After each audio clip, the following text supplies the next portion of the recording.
Hi world, it's Friday the 9th of February 2024. It's about 10 p.m. in the UK time. Shortly, within an hour, it's going to be the once every year annual new moon in Aquarius. I've been waiting for this new moon quite a time. The new moon is when the sun and the moon are in the same degree of longitude. If they were also in the same degree of latitude, which they're not at the moment, then we get an eclipse. But they're in the same degree of longitude, so this is called a conjunction. And when the sun and moon are conjunct, it's a new moon. So you think, what's the big deal? You get a new moon every month, sure. This new moon is in Aquarius. It is very strongly square the planet Uranus, which is the ruler of Aquarius using modern astrology. It's also a huge significator for a number of different events over the coming few months and affecting quite a few different people in positions of prominence. But the sun and moon together in Aquarius, squaring Uranus, the ruler of Aquarius, it points to an energy of high octane, electrical stimulus, irritation, the need for action, but aimlessness, firing off sparks in all directions, feeling frenetic, feeling discombobulated, as if you want to cut loose and you want to unleash, but you've got no idea which direction to push it into. And it can feel as if you're a loose cannon. And this is going to be affecting a lot of people. It's been around 3 or 4 days. It's going to be around another few days. And there's other factors apart from a new moon which are contributing to this sense of global unease. Even if we weren't with lots of wars going on and lots of politicians fighting for their lives.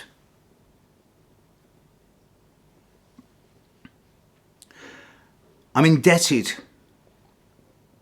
big time, to one of the very best astrologers in the world, a woman named Penny Thornton, for her determined and resilient search for thoroughness and truth in astrology. Her Friday Bite newsletter is, in my opinion, the best bit of weekly written astrology that's out there in the world, and I encourage people to sign up for it. Not because I'm a fan of Penny, although I'm an acquaintance, borderline friend with her, and she's a good human being, but simply because it's the best. And she gives really good information. So I'm indebted to her for some of the information. She's one of the 2 astrologers I really have a lot of time for, along with Rick Levine, but he doesn't answer my emails. So if there's anyone out there who knows him well, will someone give him a kick where the sun don't shine and tell him to answer my emails, please? I want to do some work with him, but that's a completely different subject. I digress. This new moon at 18, 19, 20 degrees Aquarius, squaring Uranus, is acting as a trigger point for a whole new set of events over the coming 2 or 3 months that's going to change the world. Really, big time. I've said for a long time regarding 2024 that the first 4 months will be by far the most difficult time of the year, and that by the start of May, 75 to 80% of the challenges of this year will be over. I stand by that. But let's get there. It's not just this new moon. In 3 to 4 days' time, Mars will move out of Capricorn into Aquarius, and it will conjunct Pluto. Mars conjunct Pluto is one of the most challenging aspects in astrology. It can release unbridled anger, aggression, violence, explosive energy. It can be vindictive and nasty. It can be cruel. It also has the capacity to lance like a homeopathic laser to the root of the infection and laser it out. It can lance boils. It also has the potential for incredible stamina, determination, resilience, thoroughness. It is common in the charts of people who go to extremes, extreme athletes, people who push themselves beyond the norm. But what makes it even stronger than normal is that this is happening at 0 degrees of a sign, 0 degrees of Aquarius. Now, as we speak, the Sun and the Moon are in Aquarius, as is Pluto and Mercury. The Moon will leave Aquarius in 24 hours' time. Mars will move in 4 days' time, followed by Venus. There's so much Aquarian energy around now, of which more in a moment. But when I looked at the chart an hour ago, I just looked at this new moon square Uranus, and I don't consider myself psychic. I don't even really consider myself intuitive, maybe a little bit precognitive. But I had this sudden image of a dark matter blob being born. And at first I thought it was something like a placenta, but that can't happen. A placenta can't come out before a baby.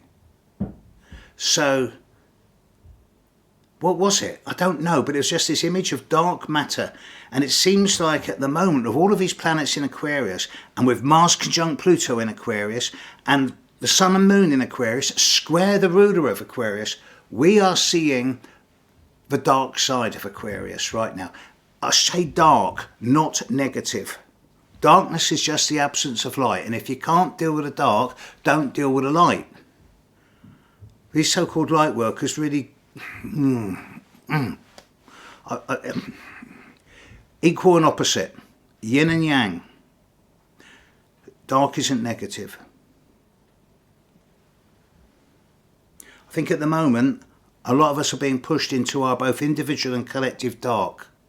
We're facing up to some of the real horrors of this world. And we're all full of hope because Aquarius is supposed to be the sign of community. And we're seeing some really horrible things going on in the world. Individually, collectively, globally. And it's making a lot of people despair, saying, I thought Aquarius was supposed to be about group and community and hopes for the future. It is, and it will be. But it's always darkest just before dawn. I find it fascinating that certain powerful individuals in the world are suddenly being hammered big time. And I'm not going anywhere near Donald Trump at the moment. I've had a good look at his chart tonight, and that is worthy of a video completely on its own, which maybe I'll do in the next week or two. But I note that both Joe Biden and King Charles of England are both Scorpio, with the moon at 0 degrees of Taurus. And it's fascinating how 0 degrees of Taurus runs throughout generations of the British royal family. The Queen of England, when she was alive, had the sun at 0 degrees of Taurus. King Charles has the moon at 0 degrees of Taurus. His eldest son, William, has Jupiter at 0 degrees of Scorpio, exactly opposite 0 degrees of Taurus. And his youngest son, Harry, has Pluto at 0 degrees of Scorpio. So his son, Harry, has Pluto opposite the King's moon, which is never going to be an easy relationship. Whereas William has Jupiter opposite the King's moon, which is likely to be a bit more fun and jovial. Light and dark. Jupiter is the brightest planet, Pluto is the darkest. Jupiter is the biggest, Pluto is the smallest. One rules the overworld, one rules the underworld. It's almost like these two guys are Cain and Abel in another form. And now Pluto is squaring 0 degrees of Taurus and 0 degrees of Aquarius, and will continue to do so until the end of this year. When the king was crowned and proclaimed king a year and a half ago, or whenever it was, I know, I've looked back on the videos, I know I said that he's not going to be king for long, 2 years. And now, this is beginning to look a bit prescient. With Joe Biden, with his moon at 0 degrees of Taurus, coming under a great deal of pressure. And it's only going to get worse. But they've painted themselves into the corner, just dinosaurs standing, old men, when what is called for is youth and a fresh approach for the Aquarian age. And then we're going to get into April and the Jupiter-Uranus conjunction at 21 degrees of Taurus. That is going to be opposite Charles's Sun. It's going to be opposite Biden's Mercury. It's also going to be exactly square the Pluto on the midheaven in Leo of that nice Mr. Putin. So you can bet your bottom dollar that at least one of these global figures is going to take a nosedive before the end of April. I know which one my money's on. But in the short term, we are taking a nosedive into the dark. So I say to you all, embrace the dark. Don't be scared of the dark. We all have dark within us. I love my dark. I'm a dark worker, not a light worker. And by going into our dark and dealing with our fears and our phobias and our paranoias, we can purge ourselves of all the fears of childhood. We can release all the old baggage and we can become psychologically invulnerable. Or we can live in fear and blame everyone else for our misfortunes, which is so endemic in the world today. Time to rise out of these old, stupid, retarded patterns that belong in the past. We're moving into a new era of community and group and friend, and above that all, tribe. Tribe is unconditional. I love you just the way you are. And if you make big changes, I still love you just the way you are. And despite all of the dark of Aquarius that surround us now, I suggest that if we look deep enough through the dark, we'll come to those little spots of light, which are the seeds of the long-term future. By long-term, I mean, well, at least the next 6 weeks. And then as Pluto really gets to grips in Aquarius over the next year or two, maybe the next 15 to 20 years as Pluto journeys through Aquarius. There's a number of people whom call each other friends, but I suggest that friends is something that's a bit, not overrated, but overstated. Tribe is something else. I have my tribe. I have a few good friends who I've had for 40 years. I have 1 or 2 people whom I know love me and I'm safe with and who don't judge me at all. And this is the basis of an unconditional tribe. On that note, I'm going to do something now as I come to the end of this that I've never done before. I'm going to recommend one of my tribe.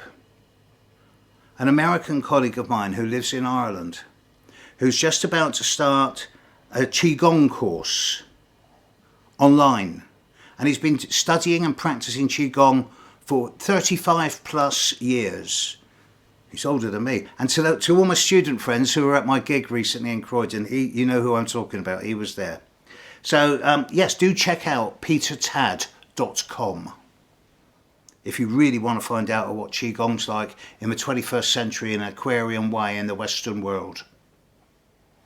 In the meantime, it's new moon. Right now, the sun and moon are together square Uranus. It's itchy, it's scratchy, it's volatile, it's frustrating, it's impatient. But if you can ride that wave and not let your buttons get pushed, you can find the innovative, the original, the exciting, the fun, the adventurous, the futuristic. The future is now. We're inviting it all the time. We're constantly recreating the moment. It's almost as if... Okay, here you go, to end with. The past is history. The future is a mystery. This moment is a precious gift in time. That's why it's called the present. Love ya. Catch you later. Bye.